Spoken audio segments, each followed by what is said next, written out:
Sanya mwe mwatikinga obululu because kyemmanyi twalondo oli mukomera bakwatadde webamala okulonda wetwamala okulonda nga 2021 January tebakwata mu December wa 2020 twayimbulwako ne tumala ne tuddamu ne tukwatibwa okategedde bulungi twayimbulwako ne wayitawo akaseera kampaawo kageera ne baddamu ne batukola ki ne tukwatibwa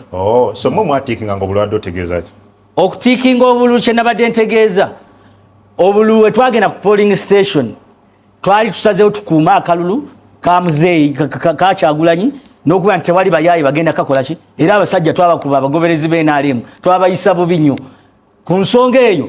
twakozesa omukisa ogw'okuba twakeera wamu twasulayo obusuzi gye twasula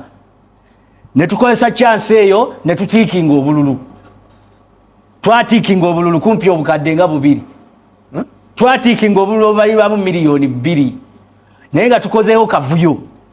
kuba ebitundu ebimu alaba bululu wajja leeta abamu tebalonda twabbira Kyagulanyi obululu miliyoni 2 kubanga twabalirira nti Kyagulanyi mwabubbanga mutya nkugambe twateekawo mbeera yakavuyo ku polling station era gyo wawuli abatalonda tisimanyi bituuse leeti twateeka nkugaye twalina obusobozi obulumbe mmoloka twalina teebereza nkugaye nali nze nyenako eyiwako mafuta kufana basirikale kakati obwo bwali buntu butini